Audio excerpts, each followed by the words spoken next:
गड़बड़ मौसम और पानी की वजह से हमने आयोजकों से भी पूछा तो उन्होंने कहा यहाँ थोड़ा बारिश और माहौल थोड़ा गड़बड़ हो रहा, पानी भर गया है। तो अब सुप्रीम कोर्ट के वकील कल या परसों पूरी विधिवत सुप्रीम कोर्ट गेट डी से चल के यहाँ तक आएंगे सॉलिडेरिटी दिखाते हुए और इन पहलवानों को न्याय दिलाने के लिए बात करेंगे और पूरा प्रेशर मेंटेन करेंगे।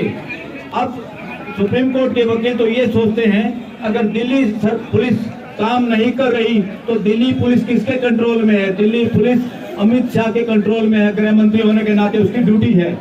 अगर वो काम नहीं कर रहा तो अब दिल्ली पुलिस के अधिकारियों पे कार्रवाई करने की बजाय इस देश के गृह मंत्री पे कार्रवाई हो, सुप्रीम कोर्ट के वकील इस बात की मांग करेंगे। और दूसरा, अगर गृह मंत्री भी काम नहीं करता तो वो किसकी कैबिनेट का हिस्सा है? वो प्रधानमंत्री नरेंद्र मोदी की कैबिनेट का हिस्सा है। अगर गृह मंत्री काम नहीं करता तो हम प्रधानमंत्री नरेंद्र मोदी की गिरफ्तारी की भी मांग करेंगे सुप्रीम कोर्ट के एडवोकेट इस देश के सामने। बहुत बढ़िया, बहुत बढ़िया। किसी देश का प्राइम मिनिस्टर वो किसी तानाशाह देश का प्राइम मिनिस्टर नहीं है, वो एक लोकतंत्र का प्राइम मिनिस्टर है। उसको जनता ने चुना, हमारे यहाँ चुनने का जो भी रास्ता है उस हिसाब से वो प्राइम मिनिस्टर की गद्दी पे बैठा है। कोई प्राइम मिनिस्टर देश का मालिक नहीं है, वो दूसरे अन्य कर्मचारियों की तरह से एक कर्मचारी है इस देश का। कोई भी खुदा नहीं है यहाँ पर, सब कानून के तहत काम करते हैं। कानून का राज्य है देश में, ना प्रधानमंत्री का राज्य है, ना किसी गृह मंत्री का, ना किसी पुलिस का राज्य है। इसलिए ये अब जो हालात चल रहे हैं पॉक्सो के अंदर, इस देश की बहन बेटी कोई भी 18 साल से नीचे का बच्चे के साथ कोई रेप या उसके साथ चरित्र हनन होता है तो स्पेशल एक्ट बनाया था पॉक्सो, और उसमें इसलिए बनाया था कि छोटे बच्चे अपनी पूरी बात भी नहीं बता पाएंगे, इस तरह की बात उनसे पूछी भी ना जाए, वो इतने छोटे हैं। और उनके साथ जो इस तरह का अपराध करता है उसको तुरंत गिरफ्तार करना चाहिए। इस देश में कितने तरह के कानून बनाओगे? एक आम आदमी के लिए कानून और एक खास आदमी। कौन है वो खास आदमी? इससे साबित होता है देश में लोकतंत्र नाम की चीज नहीं है, देश में शासन तंत्र है।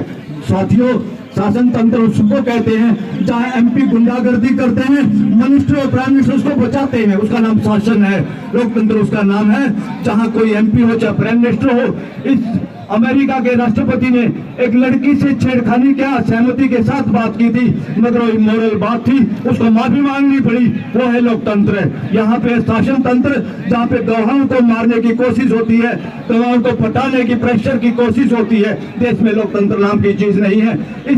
हमने एक अभियान चलाया है, शासन व्यवस्था, शासन तंत्र से व्यवस्था की ओर देश को बढ़ना है, और उसी तरह के अभियान पे, उसी तरह की यात्रा पे कल या परसों सुप्रीम कोर्ट के वकील दूसरी कोर्टों से भी वकील इकट्ठे होकर सुप्रीम कोर्ट के गेट नंबर डी से चलेंगे पद यात्रा करते हुए, और यहाँ पहुंचेंगे सिर्फ इस बात के लिए कि इस देश में कोई जज मरता है तो उसके घर वाले आंसू लेके चुप बैठते हैं, उनका राज नहीं खुलता।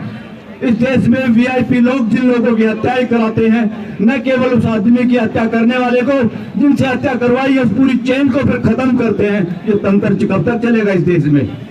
इस देश में पूरी ट्रांसपेरेंसी जहाँ नहीं होती उसका नाम शासन होता है। वहाँ राजा मानसिकता में गड़बड़ होती है, अपने आप को राजा समझते हैं और वो छुप के पूरी अय्याशी भी करते हैं, ठगी भी मारते हैं और आम आदमी को ईडी और इनकम टैक्स में फंसाते हैं। इस देश का प्राइम मिनिस्टर, इस देश का गृह मंत्री अगर झूठ पकड़ने वाली लाई डिटेक्टर पे बिठा दिया जाए तो सबके एफिडेविट झूठे हैं।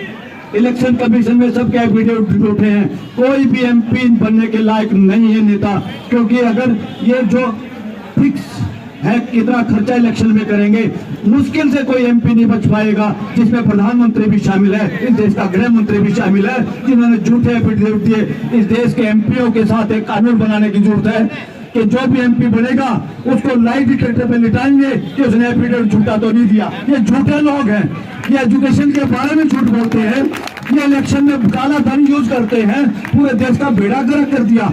कोई भी पार्टी पीछे नहीं है, मैं किसी पार्टी पक्ष में नहीं हूँ, वकील लोग किसी पार्टी पक्ष में नहीं है, वकील लोग रूल ऑफ लॉ के पक्ष में है कि ये कानून फुटपाथ पे सोने वाले के लिए भी उतना ही स्पीड से लागू होना चाहिए जितना यहाँ लुटियन जोन में। ये लुटियन जोन को हम लूट जोन कहते हैं। ये लुटियन जोन में जो ठग लोग बैठे हुए हैं इनके ऊपर भी कानून उसी स्पीड से लागू होना चाहिए। ये देश की जनता है, यही चाहती है, इससे ज्यादा कुछ चाहती नहीं। और इस बात को जाति में, धर्म में, स्टेट में बांटने की कोशिश बदमाश लोग करते हैं। जो भी गुनहगार होता है